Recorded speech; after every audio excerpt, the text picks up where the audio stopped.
Let's dive right into this explainer and reveal why your brain is quietly and honestly systematically working against the exact life you say you want. Look, most people genuinely believe they want to succeed, but neuroscientists have discovered something completely different. That heavy resistance you feel when you're trying to make a big change, it's not because you're broken, and it definitely isn't because you're lazy. It's actually because real success feels like a literal threat to the biological system that was designed to keep you alive. Think about this incredibly familiar trap for a second. Every year, millions of us buy the fresh new planner, we build the vision board, and we feel this massive, unstoppable surge of motivation on a Sunday night. But then, almost like clockwork, by Thursday, the whole plan is just completely crossed out and abandoned. Psychologists have studied this phenomenon for decades, and the real villain here isn't a lack of willpower or discipline. The answer actually lives deep inside the physical architecture of your brain itself. Which brings us to Section 1, the survival priority. Here is the fundamental truth that, honestly, your school never taught you. Your brain really does not care about your goals. It doesn't care about your big promotion, your new fitness routine, or that business you want to start. It cares about keeping you safe. It all comes down to a fascinating concept called predictive coding. Neuroscientist Antonio Damasio spent 30 years studying this, and he concluded that your brain works incredibly hard to confirm the model of the world it has already built. So if your current identity is someone who struggles with money, your brain will actively filter out opportunities that contradict that exact story. Why? Because to the primal brain, familiarity equals safety, and safety equals survival. Let's look at how this plays out in Section 2. Mechanisms of sabotage. This brings us to a massive misconception we all carry around. When you fail to take action, you probably just beat yourself up and think you're being lazy, right?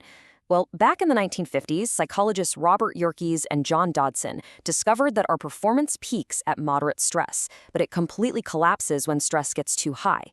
When you attempt a massive life change, your brain registers it as a high-stress event. Instantly, your amygdala, which is basically your brain's built-in fire alarm, fires up and floods your body with cortisol. Suddenly, staying chained to the couch doesn't feel lazy at all. To your biology, it feels like a survival necessity. So that paralysis you feel, it isn't weakness. It's just your amygdala doing exactly what it evolved to do. So if your biology is the one sounding the alarm, what's the actual barrier keeping you trapped? Section 3, the identity ceiling. It isn't your action plan that's the problem, it's your self-concept. Imagine this absolutely fascinating study run by researchers at the University of Michigan back in 2010. They took two groups of people and asked them to change a simple habit. Group A was told, try to change this behavior. Group B was told, think of yourself as someone who already does this. The results were wild. Group B succeeded at nearly twice the rate. This is the core foundation of identity-based habits. Behavior always follows identity, never the other way around. If you secretly see yourself as bad with money, your actions will inevitably bend right back to that self-concept, no matter how perfect your financial spreadsheet is. And to make matters trickier, we have to deal with our negativity bias. Psychologists Rick Hansen and Richard Mendiaz coined a perfect metaphor for this. They said, the brain is like Velcro for negative experiences and Teflon for positive ones. Evolution designed your brain to remember threats way more vividly than rewards. You can work your tail off for 2 whole weeks, see solid progress, and your brain barely even registers it. But the exact moment you miss just one single workout, man, it feels absolutely catastrophic. To put that into perspective, one bad event hits your brain with roughly 3 times the psychological impact of an equally good event. 3 times! This biological multiplier is exactly why so many people throw in the towel. They don't quit because they actually failed.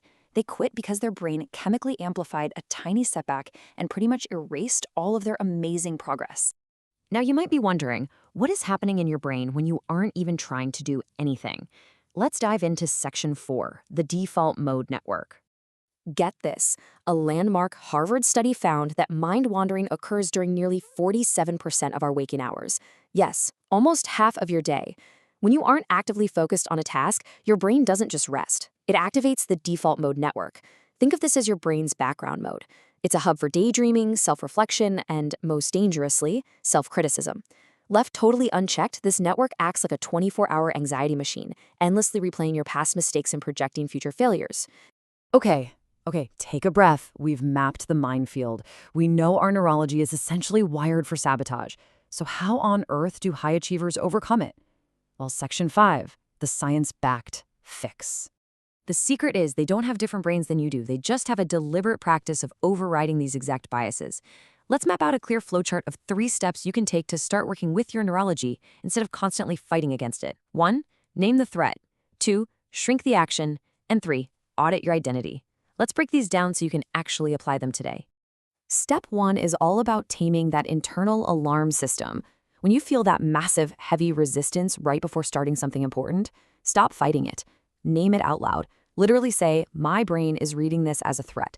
I know it sounds almost too simple to work, but neuroscientist Dr. Matthew Lieberman found that simply labeling an emotion actually reduces the amygdala's activation by up to 50%. You literally dissolve the threat response in your brain just by calling it out. For step 2, we look at Stanford behavior scientist B.J. Fogg.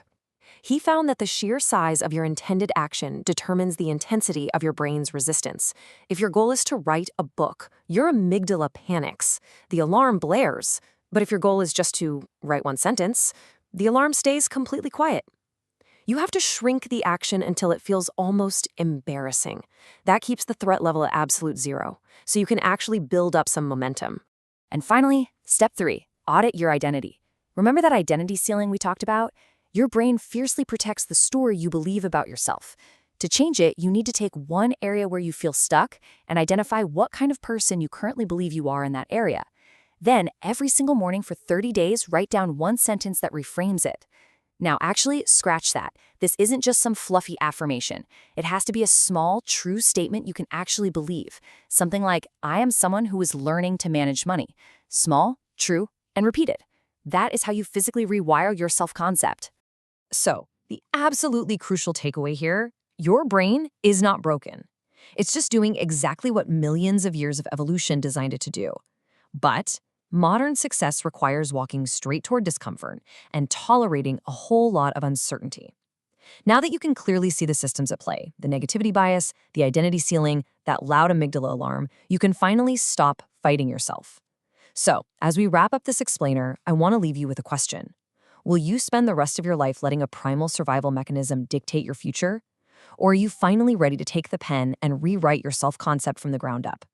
The choice is entirely yours. Make sure to subscribe for our next explainer where we're going to dive into the specific thinking patterns of high achievers. It's a game changer. I'll see you there.